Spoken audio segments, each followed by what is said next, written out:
Marc Desormeaux, a principal economist at Desjardins, is with us now. It's something of a reality check here. He warns that even if we get a rate cut tomorrow, it may do very little or nothing in the near term to stimulate housing construction. Thanks very much for joining us, Marc. I mean, you do say that it could stimulate the housing market, housing prices and sales. Right, Andrew. Well, we did this report, we put it out a couple of days ago, and we wanted to look at how different sides of the housing market would respond to lower interest rates. We do think that there's scope for lower borrowing costs to help drive sales and prices higher in the next few quarters. But the building picture is more challenging. There are other factors at play that influence decisions of whether to go ahead with a new residential construction project.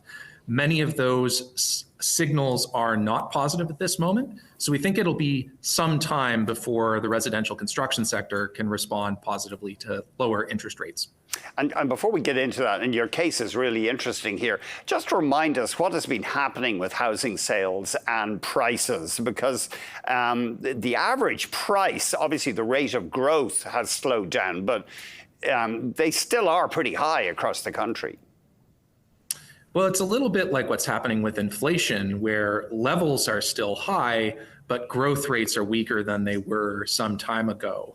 So since the end of last year, when it seemed like, and central banks were messaging that we might be at the peak of the rate hike cycle, we saw a little bit of activity, but that's since petered out over the first few months of this year. And so, sales and price growth have been steady, some ups and downs monthly, but certainly not growing at a rapid pace, not like we saw during the pandemic or even in the years before the pandemic. One thing that jumped out for me in your report was the surge in construction costs, housing construction costs, up something like 60% over a 4-year period. Yeah, that's right. We looked at the total CPI and then the residential construction cost index. CPI in the 4 years to the first quarter of this year rose by about 16%.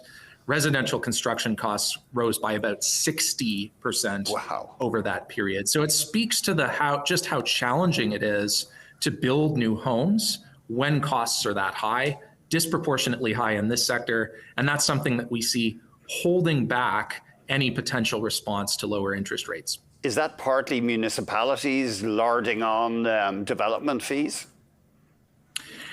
There are a combination of things that contribute to this, but one of the things that's very clear in the last little while has been that building costs are higher. We look at lumber, we look at some of the materials that go into that. Land costs are high as well. It's really a picture that includes a lot of different pieces. Wages have gone higher as well. But again, the cost of building is one part of it. We also have to think about whether builders can get the labor they need to build. The job vacancy rate in Canada has fallen over the last few quarters. It's still very high in construction and has been for some time. So that's another factor constraining our ability to build and ultimately to improve housing affordability. I mean, I know we're straying into politics here, but is there any possibility of municipalities actually cutting red tape? We think that municipalities have to be part of this, just as the provinces do, just as the federal government has. Solving our housing affordability needs and getting more housing built is something that's going to take all levels of government as well as the private sector working together.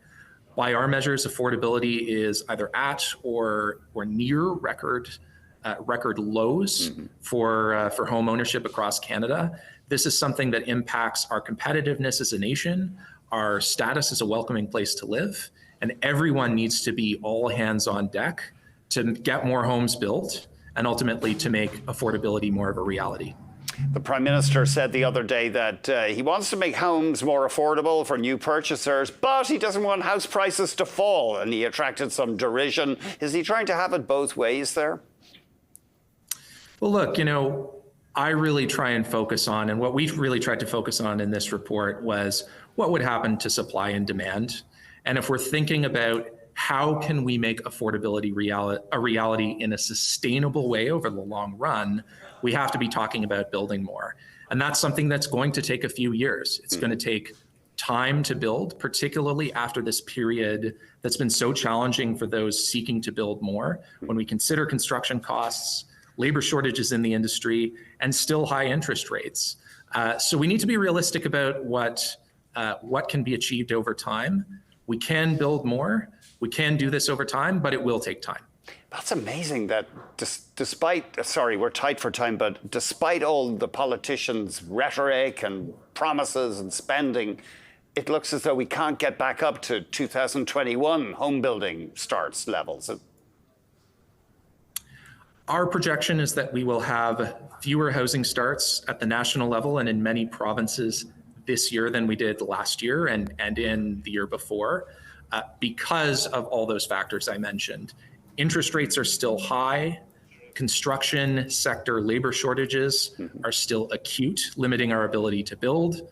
And then the cost of building is astronomically higher than it was just 4 years ago. So all of these are things behind the projection, and that's why we think housing starts will be weaker this year than they were last year.